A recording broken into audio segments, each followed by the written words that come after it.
सभी को जय मसीह की। आज हम पढ़ेंगे लूका अध्याय 1। बहुतों ने उन बातों का जो हमारे बीच में बीती हैं इतिहास लिखने में हाथ लगाया है, जैसा कि उन्होंने जो पहले ही से इन बातों के देखने वाले और वचन के सेवक थे हम तक पहुंचाया। इसीलिए हे श्रीमान थियोफिलुस, मुझे भी यह उचित मालूम हुआ कि उन सब बातों का संपूर्ण हाल आरंभ से ठीक ठीक जांच करके उन्हें तेरे लिए क्रमानुसार लिखूं, ताकि तू यह जान ले कि वे बातें जिनकी तूने शिक्षा पाई है कैसी अटल हैं। यूहन्ना के जन्म की घोषणा। यहूदिया के राजा हेरोदेस के समय अबिय्याह के दल में जकरिया नाम का एक याजक था और उसकी पत्नी हारून के वंश की थी, जिसका नाम एलिशिबा था। वे दोनों परमेश्वर के सामने धर्मी थे और प्रभु की सारी आज्ञाओं और विधियों का पर निर्दोष चलने वाले थे। उनके कोई भी संतान ना थी, क्योंकि एलिशिबा बांझ थी और वे दोनों बूढ़े थे।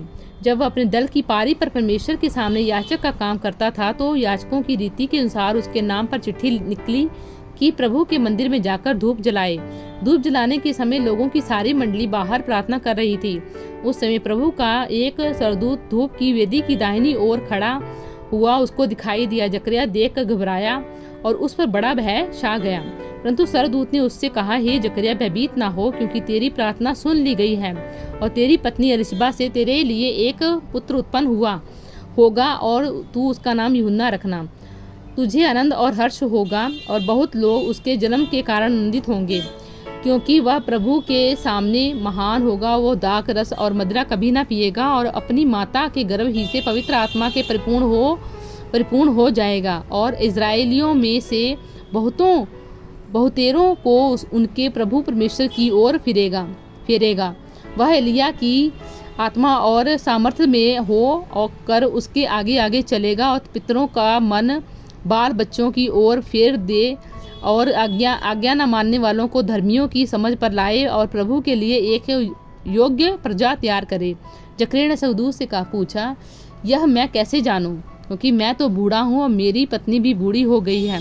सरदूत ने उसको उत्तर दिया, मैं जिब्राइल हूँ, जो परमेश्वर के सामने खड़ा रहता हूँ और मैं तुझे से बातें करने और तुझे यह सुसमाचार सुनाने को भेजा गया हूँ। देख, जिस दिन तक ये बातें पूरी ना हो ले, उस दिन तक तू मौन रहेगा और बोल ना सकेगा, इसीलिए कि तूने मेरी बातों की जो अपने समय पर पूरी होगी प्रतीति ना की थी। लोग जकरिया की बाट देखते रहे और अचंभा करने लगे कि उसे मंदिर में इतनी देर क्यों लगी। जब वह बाहर आया तो उनसे बोल न सका। तब अतः वे जान गए कि उसको मंदिर में कोई दर्शन पाया है, और वह उनसे संकेत करता रहा और गूंगा रह गया।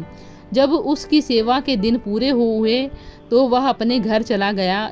इन दिनों के बाद अपनी पत्नी एलिशिबा गर्भवती हुई और 5 महीने तक उसको अपने आप को यह कह के छिपाए रखा, मनुष्यों में मेरा अपमान दूर करने के लिए प्रभु ने इन दिनों में कृपा दृष्टि करके मेरे लिए ऐसा किया है। यीशु की जन्म की घोषणा। 6वें महीने में परमेश्वर की ओर से जिब्राइल सरदूत गलील के नासरत नगर में एक कुंवारी के पास भेजा गया, जिसकी मंगनी यूसुफ नामक दाऊद के घराने के एक पुरुष से हुई थी।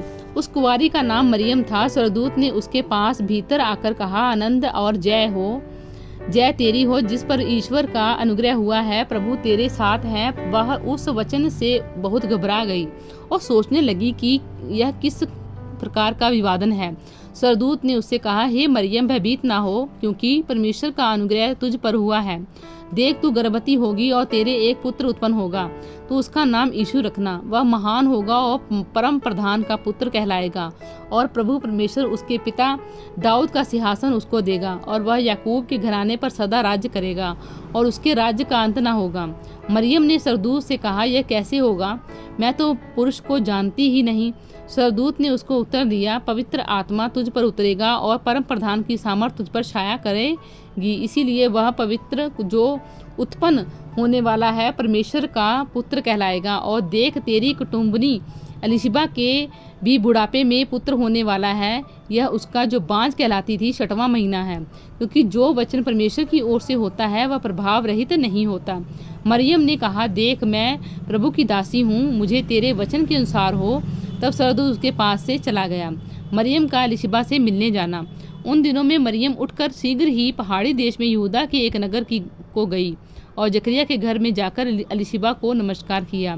ज्यों ही एलीशिबा ने मरियम का नमस्कार सुना, त्यों ही बच्चा उसके पेट में उछला और एलीशिबा पवित्र आत्मा से परिपूर्ण हो गई और उसने बड़े शब्द से पुकार कर कहा, तू स्त्रियों में धन है और तेरे पेट का फल धन्य है। यह अनुग्रह मुझे कहाँ से हुआ कि मेरे प्रभु की माता मेरे पास आई।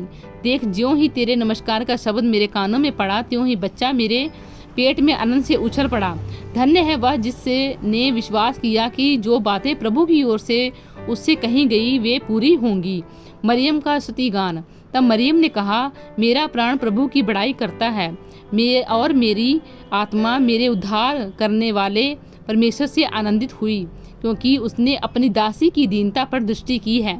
इसीलिए देखो, अब से यह सब युग युग के लोग मुझे धन्य कहेंगे, क्योंकि उस शक्तिमान ने मेरे लिए बड़े बड़े काम किए। उसका नाम पवित्र है और उसकी दया उन पर जो उससे डरते हैं पीढ़ी से पीढ़ी तक बनी रहती है। उसने अपना भुज बल दिखाया और जो अपने आप को बड़ा समझते थे उन्हें तितर बितर किया। उसने बलवानों को उनके सिंहासनों से गिरा दिया और दीनों को ऊंचा किया। उसने भूखों को अच्छी वस्तुओं से तृप्त किया और धनवानों को छूछे हाथ निकाल दिया। उसने अपने सेवक इज़राइल को संभाल लिया कि अपनी उस दया को स्मरण करे जो अब्राहम उसके वंश पर सदा रहेगी, जैसा उसने हमारे बाप दादाओं से कहा था। मरियम लगभग 3 महीने उसके साथ रहकर अपने घर लौट गई। यूहन्ना बपतिस्मा देने वाले का जन्म। तब एलीशिबा के प्रसव का समय पूरा हुआ और उसने पुत्र को जन्म दिया।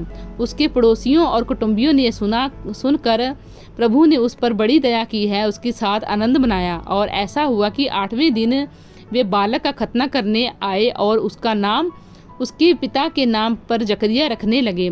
इस पर उसकी माता ने उत्तर दिया, नहीं, वरन उसका नाम यूहन्ना रखा जाए। उन्होंने उससे कहा, तेरे कुटुंब में किसी का नाम यह नाम नहीं। तब उन्होंने उसके पिता से संकेत करके पूछा कि तू उसका नाम क्या रखना चाहता है।